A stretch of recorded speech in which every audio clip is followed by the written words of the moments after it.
Assalamualaikum warahmatullahi wabarakatuh. Perkenalkan saya Nasyatul Ula. Hari ini saya akan memberikan beberapa informasi terkait dengan kredit usaha rakyat yang dapat diakses oleh para petani.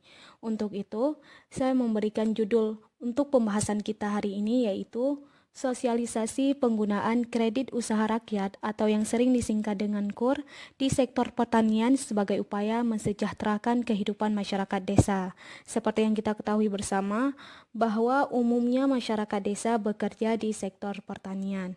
Nah, sebelum kita membahas lebih lanjut mengenai kredit usaha rakyat, terlebih dahulu kita melihat bagaimana prospek sektor pertanian yang ada di Indonesia. Sektor pertanian di Indonesia merupakan salah satu sektor yang memiliki peran penting dalam perekonomian nasional.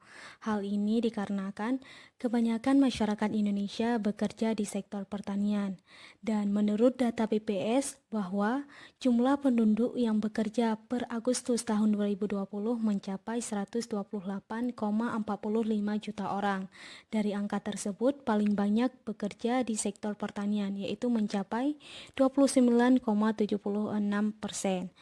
Namun demikian, kesejahteraan para petani di Indonesia masih tergolong rendah jika dibandingkan dengan kesejahteraan para petani yang berada di negara maju, di mana petani memiliki kendala keterbatasan modal dan akses terhadap sumber pembiayaan pertanian. Untuk membantu petani dalam penggarapan lahan pertanian, pemerintah menggulirkan kredit usaha rakyat untuk memfasilitasi akses petani kepada perbankan, sehingga petani memperoleh modal dan dapat melakukan usaha bercocok tanam dengan maksimal dan mendapatkan hasil yang lebih optimal. Nah, sekarang kita telah mengetahui bagaimana sektor pertanian di Indonesia. Nah, sekarang kita akan membahas apa itu kredit usaha rakyat dan bagaimana kita dapat memperoleh kredit usaha rakyat ini sehingga kita memperoleh modal dan dapat melakukan usaha bercocok tanam dengan modal yang cukup dan mendapatkan hasil yang lebih optimal.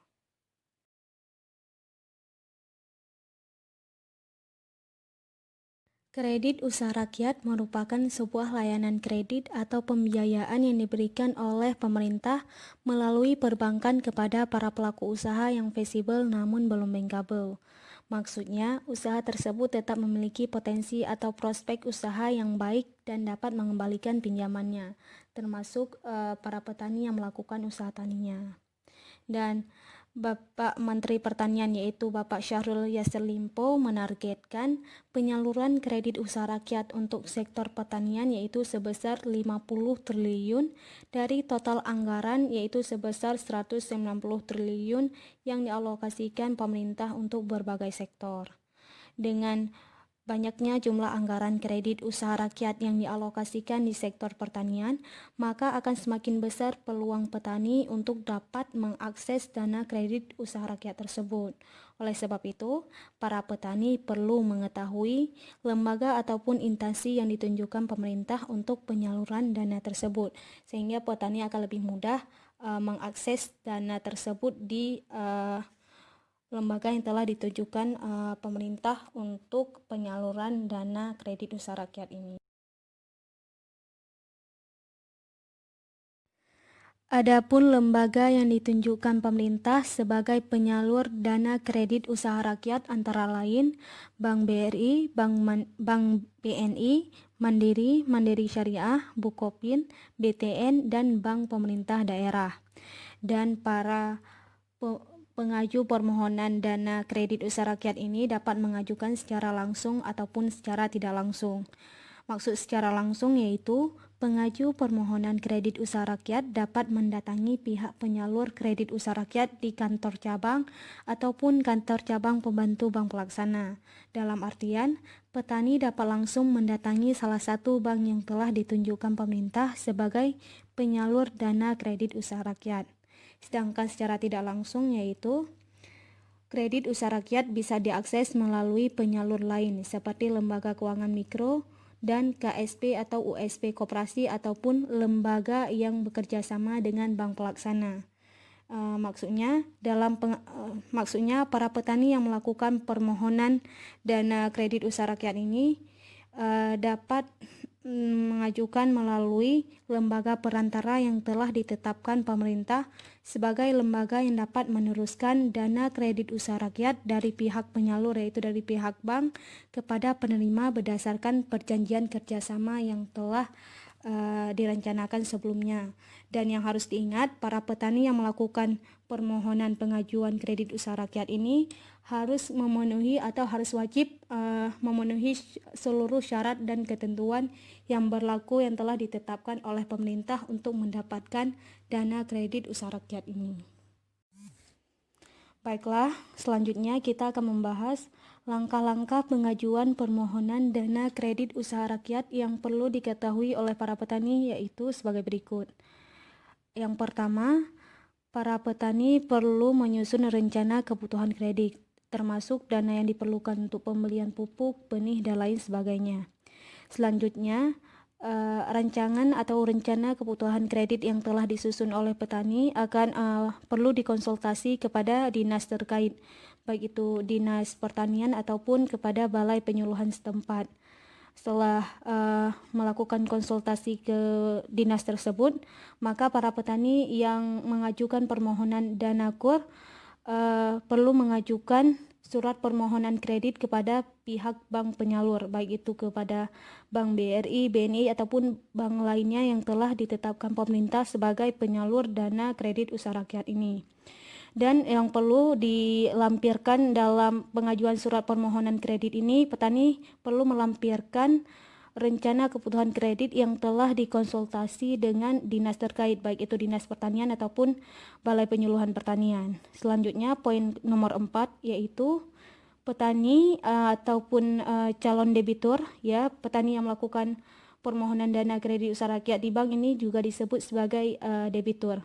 Maka debitur menghubungi kantor cabang ataupun kantor cabang pembantu bank pelaksana di mana debitur mengajukan surat permohonan dan melampirkan rencana kebutuhan kredit. Hal itu diperlukan untuk mengkonfirmasi bahwa debitur telah mengajukan surat permohonan. Selanjutnya, bank akan melakukan penilaian terhadap rancangan kebutuhan kredit yang telah disusun oleh debitur tadi yang bersama dengan dikonsultasi kepada dinas teknis, maka akan dinilai oleh pihak bank penyalur dana KUR. Apabila dinyatakan layak, maka bank akan melakukan pencairan dana kredit usaha rakyat, dan seterusnya itu akan menjadi tanggung jawab pihak bank penyalur yang dimana para petani mengajukan surat permohonan dana kredit usaha rakyat ini. Adapun di poin 7 itu merupakan poin tambahan kepada para petani yang mengajukan surat permohonan yang mengajukan permohonan dana kredit usaha rakyat secara tidak langsung, yaitu ada perantara lembaga linkage atau lembaga koperasi yang telah ditetapkan pemerintah sebagai lembaga penghubung ataupun mediator penyalur kredit usaha rakyat dari pihak bank penyalur kepada petani.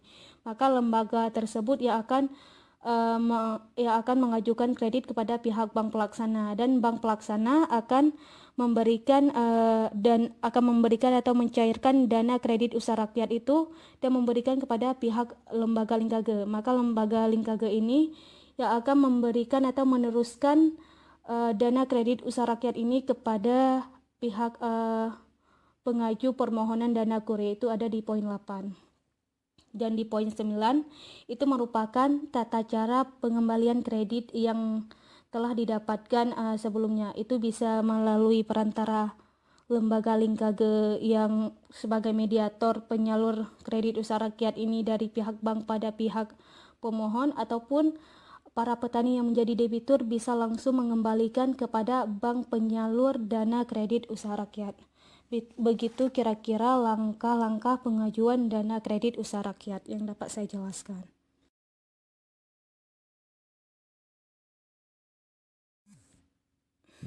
Adapun sasaran dan manfaat dari dana kredit usaha rakyat di sektor pertanian yang telah direncanakan pemerintah, yaitu Adapun sasarannya yaitu terlaksananya penyaluran kredit usaha rakyat kepada petani atau pelaku usaha agribisnis lainnya.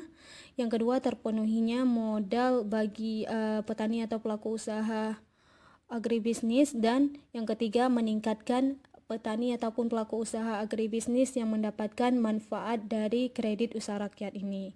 Selanjutnya, manfaat dari adanya dana kredit usaha rakyat di sektor pertanian. Yang pertama, petani ataupun pelaku usaha agribisnis lainnya memperoleh pinjaman dengan syarat dan ketentuan yang relatif mudah, seperti yang kita bahas sebelumnya, yaitu bunga yang ditetapkan pada dana kredit usaha rakyat ini sangat kecil. Yang kedua, petani dapat petani dapat berproduktivitas secara optimal dikarenakan petani memiliki cukup modal untuk menggarap lahannya, sehingga akan menjadi stimulus untuk mendorong percepatan pertumbuhan di sektor pertanian yang ada di Indonesia. Itulah beberapa informasi terkait dengan dana kredit usaha rakyat di sektor pertanian yang bisa saya sampaikan. Terima kasih atas perhatiannya. Selamat menjalankan aktivitas kembali dan jangan lupa menerapkan protokol kesehatan di masa pandemi ini. Saya mohon pamit undur diri. Wassalamualaikum warahmatullahi wabarakatuh.